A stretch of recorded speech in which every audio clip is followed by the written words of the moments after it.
Oke, assalamualaikum warahmatullahi wabarakatuh. Sekarang saya coba menjelaskan tentang alinyemen horizontal ya. Alinyemen horizontal itu adalah trase. Oke, langsung aja ke perhitungan jari-jari tikungan minimum. Jadi supaya tikungan itu nggak tajam-tajam kali, jadi harus ada jari-jari tikungan minimum. Jari-jari tikungan itu semakin besar jari-jarinya, artinya kan lingkarannya semakin besar sehingga apa namanya tuh, tikungannya itu enggak terlalu enggak tajam gitu ya. Tikungannya enggak tajam. uh, jadi itu ada rumusnya tuh, ada rumusnya. R minimum, jadi ini ada peraturannya ya. Rumusnya itu V kuadrat. V ini adalah kecepatan rencana. Nah, kita mau kecepatan kita di berapa gitu ya. Kecepatan kita di berapa, kita bisa lihat di buku ya, kecepatan rencana kita di berapa. Nah, setelah kita tentukan kecepatan rencana kita di berapa, itu kecepatan rencana itu kita jalan tuh jalan apa itu, apakah jalan kolektor atau jalan arteri ya. Jalan arteri itu jalan yang kayak Banda Medan tuh jalan arteri ya. Kolektor mungkin yang kayak jalan di apa ya namanya ya, di kota mungkin kolektor ya, jalan Ahmad Yani mungkin ya. Jadi rumusnya ini V kuadrat per 127 E max. E max itu elevasi maksimum. Nah, di Bina Marga itu ada, di Bina Marga atau di Asto itu ada super elevasi maksimum. Super elevasi itu maksudnya supaya mobil itu nggak terlempar keluar ya oleh gaya sentrifugal. Jadi dibuatlah jalan itu agak miring ya, sehingga kalau dia berbelok kayak ada mobil apa tuh, balapan, jadi jalannya miring kan, ada tuh lingkaran dia jalannya tapi nggak rata tapi miring gitu. Nah, ya supaya mobilnya tuh nggak terlempar keluar. Nah, super elevasi itu seperti itu ya. Jadi super elevasi itu jadi ada maksimumnya. Nah, maksimumnya. Nah, kalau dia di daerah misalnya di jalan yang persimpangan padat ya, itu nggak ada pakai eh mungkin nggak pakai super elevasi. Malah di sini coba saya baca ya. Untuk daerah yang licin akibat sering turun hujan dan berkabut nih, sebaiknya diberikan I maksimum 8%. Nah, artinya dia miring ya. Dan di daerah perkotaan yang sering terjadi kemacetan lalu lintas dianjurkan untuk menggunakan nilai I maksimum berkisar antara 4 sampai 6%. Nah, kan lebih kecil ya. Jadi nggak usah miring-miring kali kalau di kota karena orang pun nggak ngebut ya kan. Nah, pada daerah persimpangan tempat pertemuan beberapa jalur jalan ya seperti simpang 4 misalnya, maksimum yang dipergunakan sebaiknya rendah atau tanpa menggunakan super elevasi. Ya betul, rata aja gitu. Karena dia nggak ngebut, macet, padat.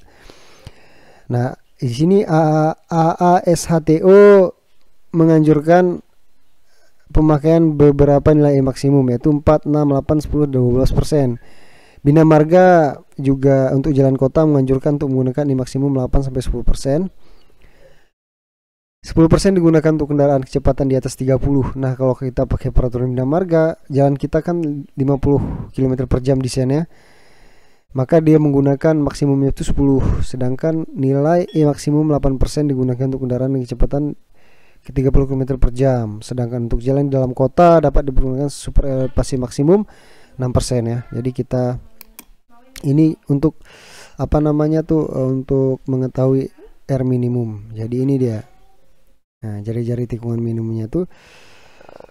Jadi kita mau desain tikungan tuh jari-jari minimumnya tuh segini nih. 75,7 meter lah. Itu maksudnya gimana ya? Mungkin masih ngambang ya. Saya coba buka filenya coba ya. Saya coba buka filenya. Di sini kayaknya nih. Nah, ini coba. Ups, kan. Terus.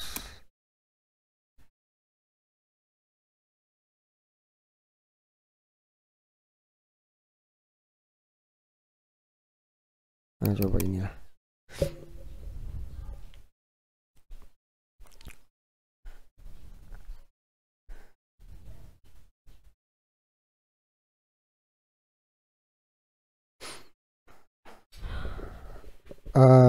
Mungkin yang tadi super elevasi itu seperti ini ya, super elevasi. Saya coba lihat.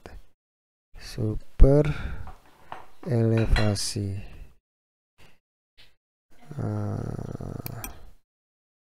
Nah, jadi gini dia jalan itu miring. Nah, ini kan miring nih. Ini contohnya nih. Contohnya nggak nampak ya. Di sini aja lah. Super elevasi car.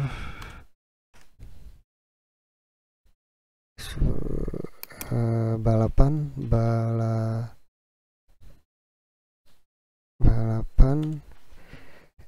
mobil trek lingkaran.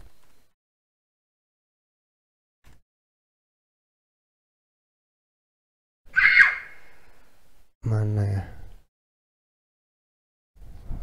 Pokoknya nggak ada di sini pula nih. Jadi intinya super elevasi itu seperti ini nih. Nah, ini kan jadi jalan itu pertama dia di tengah-tengah, di pinggirnya tuh harus lebih rendah daripada di tengah karena supaya airnya tuh jatuh ke pinggir. Nah, waktu dia di sini, gedein aja. Waktu dia di sini, air drainasenya berarti di sini nih ya. Drainasenya di sini. Ini udah lebih tinggi di sisi sini ya supaya mobilnya melaju ke sini. Jadi dia nggak terlempar ke sana, dari sini juga nggak terlempar ke sini mobilnya. Nggak terlempar ke sini ya. Jadi ada super elevasi nih. Oke, kita coba aja yang jari-jari tadi ya. Misalnya nih. Nah, misalnya ini tikungannya. Jadi kita membuat tikungannya seperti apa? Misalnya gini nih. Misalnya lingkarannya segini nih, ya kan? Segini kita mau buat oke. Nah, misalnya seperti ini ya. Misalnya full cycle, misalnya ini full circle, ya kan?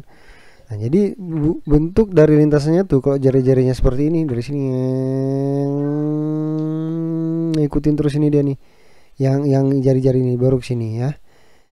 Oke. Nah, oke dari hijau ini terus ke lingkaran biru ini. Nah, sini terus ke sini. Oke. Kalau misalnya jari-jarinya tuh lebih besar, kecil aja misalnya segini ya, segini misalnya. Kita move kan coba.